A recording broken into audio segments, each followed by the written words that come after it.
हम सब जानते हैं संसद का वर्ष का पहला सत्र जो होता है उसकी शुरुआत महामहिम राष्ट्रपति जी के अभिभाषण से होती है और जो कुछ संसद में होता है उसी तर्ज पर फिर विधानसभाओं में भी होता है। विधानसभाओं में भी वर्ष के पहले सत्र की शुरुआत वह महामहिम राज्यपाल के अभिभाषण से होती है। अभिभाषण वास्तव में इसके दो महत्वपूर्ण पक्ष होते हैं। एक पक्ष सरकार की उपलब्धियों का होता है कि सरकार ने क्या किया है, कौन सी योजनाएं थी जो समाज के लिए, देश के लिए उपयोगी थी और जिसको सरकार ने प्रभावी ढंग से अपने कार्यकाल के दौरान लागू किया है। और दूसरा है जो महत्वपूर्ण है वह है कि हमारी भावी योजना क्या है, सरकार की दूसरी योजना क्या है, सरकार आगे क्या करने जा रही है। और इस मामले में देखेंगे,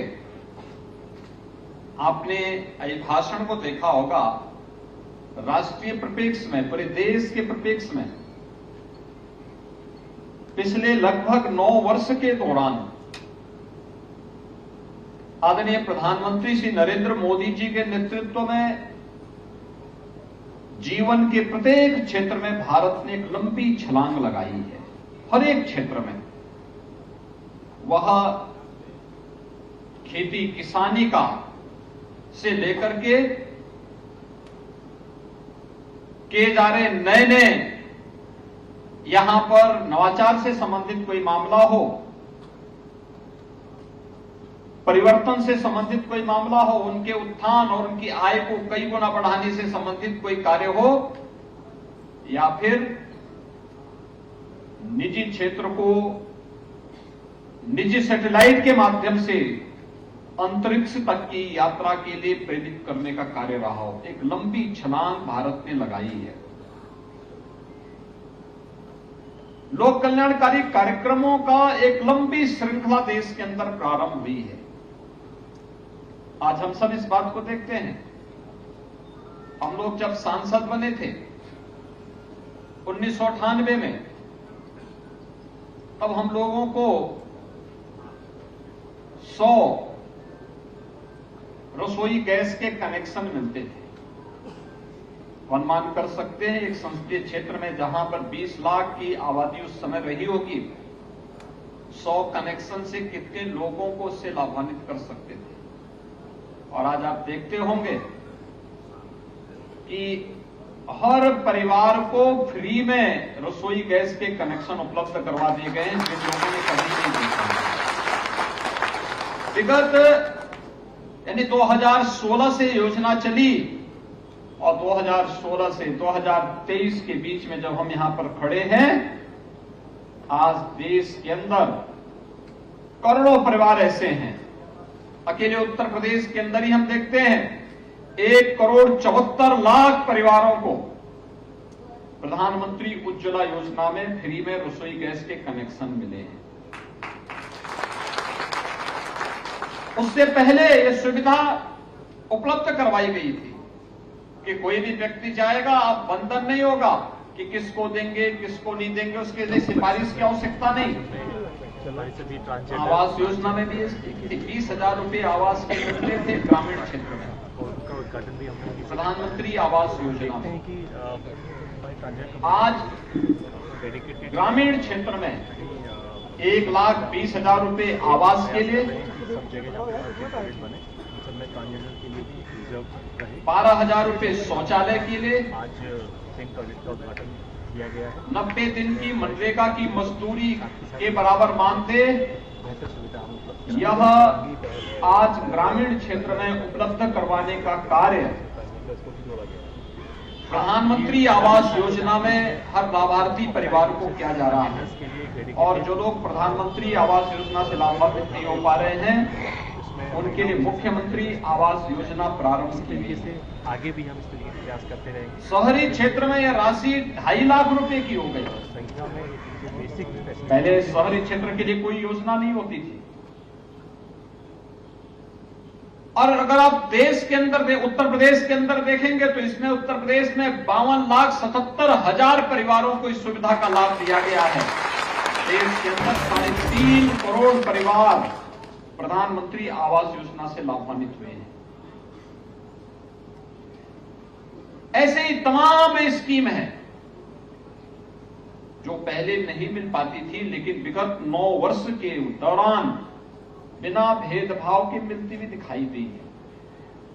इसमें कोई जाति का भेद नहीं, कोई क्षेत्र का नहीं, कोई भाषा का नहीं। यही तो है सबका साथ सबका विकास का, सबके विश्वास का और सबके प्रयास का।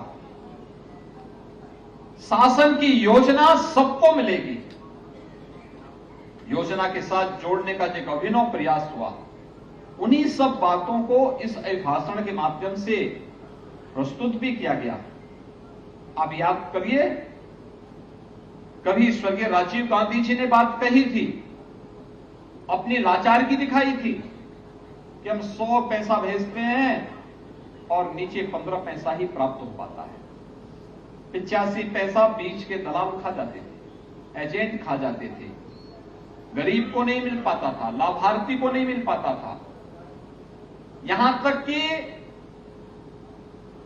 विधवा पेंशन और वृद्धा पेंशन की राशि में भी लोग कमीशन लेते थे। लेकिन आज प्रधानमंत्री मोदी जी ने डीबीटी के माध्यम से पैसा सीधे लाभार्थी के खाते में जा रहा है। बीच में कोई नहीं ले सकता, कोई सेल नहीं लगा सकता है। सीधे उसके खाते में पैसा, हर योजना का पैसा सीधे लाभार्थी के अकाउंट में जाएगा और इसके माध्यम से भ्रष्टाचार पर पूरी तरह नकेल कसने का काम हुआ है।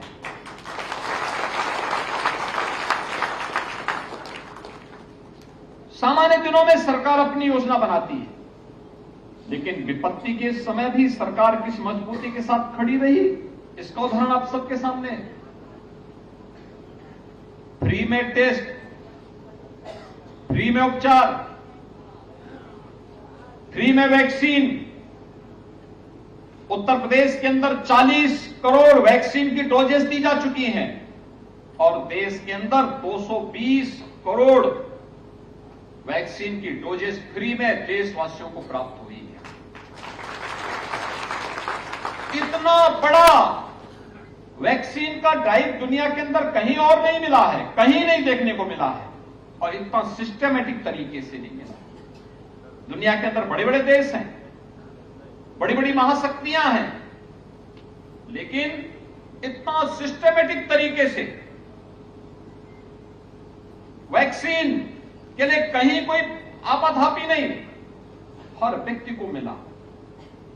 और बीमारी के अंदर 9 महीने के अंदर वैक्सीन का आ जाना एक नए भारत की नई तस्वीर हम सबके सामने प्रस्तुत करती है।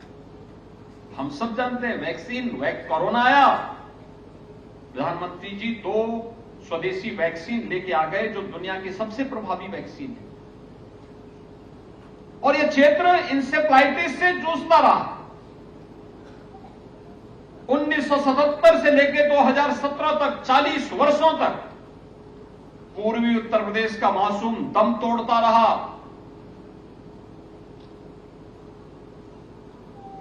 न उनके लिए उपचार की व्यवस्था थी, न उनके लिए वैक्सीन की व्यवस्था ही हो पाई थी।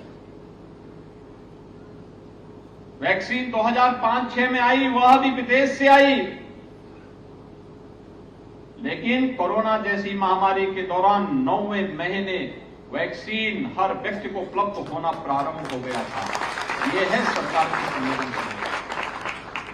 और कोई महामारी इससे पहले आती थी, ठीक 100 वर्ष पहले एक महामारी आई थी स्पेनिश फ्लू के नाम पे। 2.5 करोड़ से अधिक लोग मरे थे उस बीमारी से। अनुमान कर सकते हैं, गांव के गांव साफ हो गए थे। लेकिन कोरोना महामारी दुनिया की सबसे तीव्र फैलाव वाली महामारी थी, लेकिन प्रधानमंत्री मोदी जी के नेतृत्व में उसे कैसे नियंत्रित किया गया, यह भी उदाहरण हम सबके सामने है। कोरोना प्रबंधन का जो उत्कृष्ट उदाहरण भारत ने प्रस्तुत किया, दुनिया ने उसको स्वीकारा। दुनिया के बड़े बड़े देश, साधन संपन्न देश भारत की तारीफ करते हुए दिखाई दिए। WHO जैसी संस्थाओं ने प्रधानमंत्री मोदी जी के नेतृत्व की तारीफ की और सबने इस बात को कहा कि भारत का कोरोना प्रबंधन उत्कृष्ट है, दुनिया के लिए अनुकरणीय है, एक संवेदनशील सरकारें करती है। लेकिन भाइयों बहनों, हर महामारी अपने साथ भूखमरी भी लेके आती थी।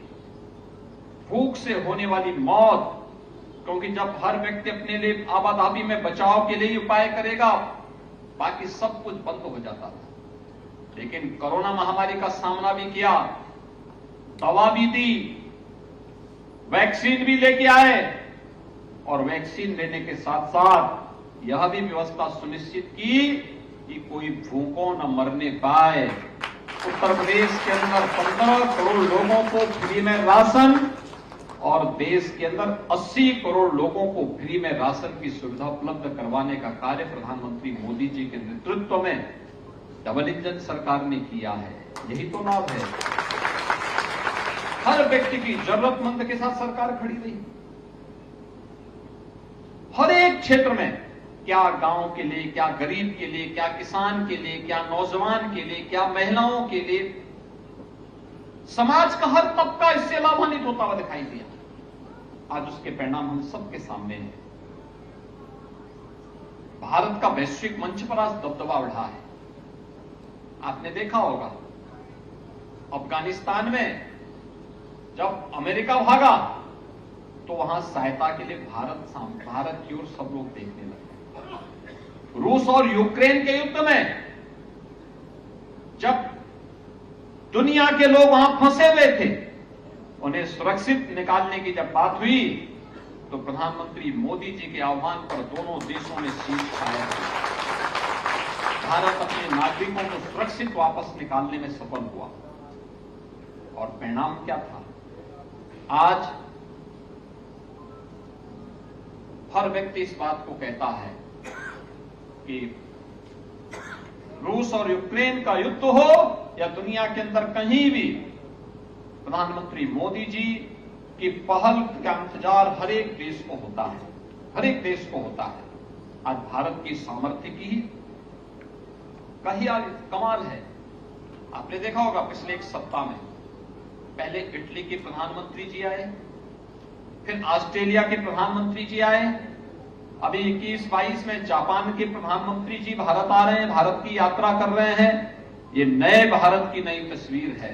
और आजादी के अमृत काल में राष्ट्रीय पर्व और त्योहारों के साथ देश के नागरिकों को कैसे जोड़ा जाना चाहिए, हर घर तिरंगा उसका उदाहरण है।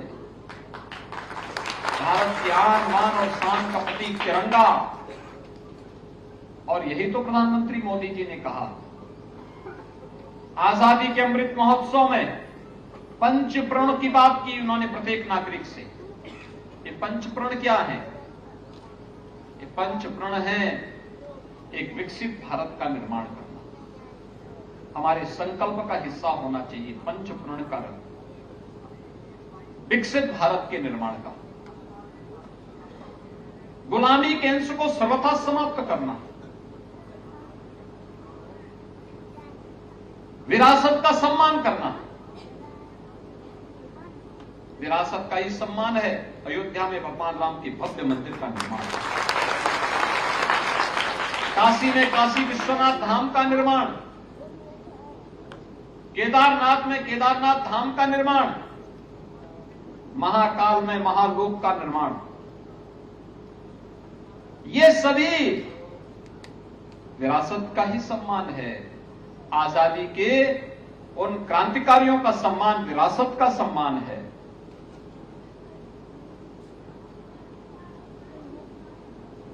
एकता और एकात्मता के लिए कार्य करना। हम सब एक हैं, सबका साथ और सबका विकास का ये भाव उसी एकता का सूत्रपात करता है, तो नागरिकों का कर्तव्य भी।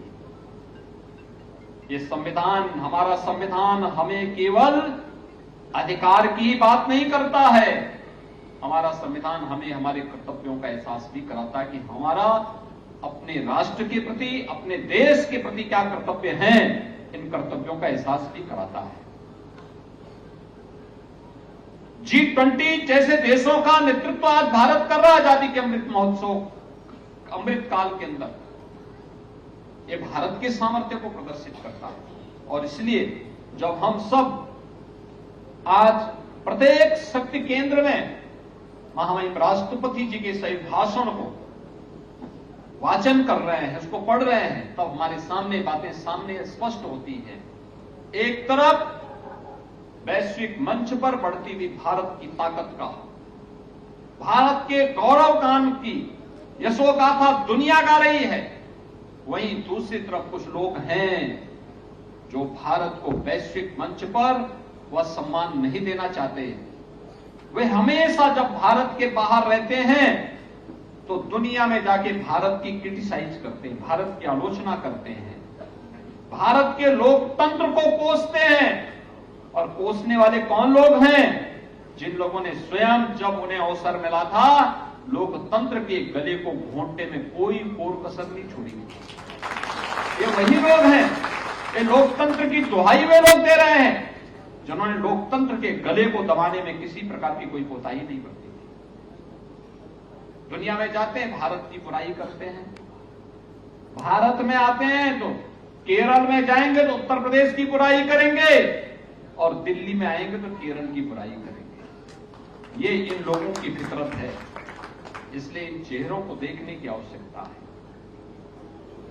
ये लोग देश की संसदीय परंपराओं को, देश के लोकतंत्र को कमजोर करना चाहते हैं और उसके माध्यम से फिर उसी विरासत को आगे बढ़ाना चाहते हैं जो उन्हें खानदानी विरासत मिली है, बांटो और राज करो। जाति के नाम पे, क्षेत्र के नाम पे, भाषा के नाम पे, तमाम अन्य बातों के आधार पर समाज को विभाजित करने की उनकी मानसिकता, ये विभाजन की और देश को ले जाने की जो कुत्सित प्रयास हैं, उनकी इन किसी भी उस षड्यंत्र को सफल नहीं होने देना है। महामहिम राष्ट्रपति जी का यह भाषण भारत की 8-9 वर्षों की उपलब्धियों के साथ साथ भावी योजनाओं का प्रतिनिधित्व करता है। एक नए भारत के निर्माण की, 2047 में हमारा भारत कैसा होगा, वो दुनिया को मार्ग दिखाने वाला भारत होगा, दुनिया को राह दिखाने वाला भारत होगा, एक महाशक्ति संपन्न भारत होगा। और उस महाशक्ति संपन्न भारत के निर्माण के लिए हम सबको मिलकर के प्रयास करना होगा। अभिभाषण को न केवल वाचन बल्कि उसकी एक एक पंक्ति अपने आप में एक मंत्र की गूंज उसके अंदर सुनाई देती है, एक नए भारत की गूंज उसके अंदर सुनाई देती है। उसको उस रूप में हम अंगीकार करेंगे। इस विश्वास के साथ मैं आज के इस कार्यक्रम के अवसर पर वसारतपुर प्रथम के शक्ति केंद्र में जुटे हुए आप सभी पदाधिकारियों का, कार्यकर्ताओं का, बूथ अध्यक्षों का एक बार फिर से अभिनंदन करता हूं। महानगर अध्यक्ष जी को इस पूरे आयोजन के लिए हृदय से धन्यवाद देता हूं और विश्वास व्यक्त करता हूं हर एक शक्ति केंद्र इस प्रकार के आयोजन के माध्यम से महामहिम राष्ट्रपति जी के इस अभिभाषण को हर एक कार्यकर्ता तक और नागरिक तक पहुंचाने का कार्य करेगा। आप सबके प्रति मेरी शुभकामनाएं। जय हिंद।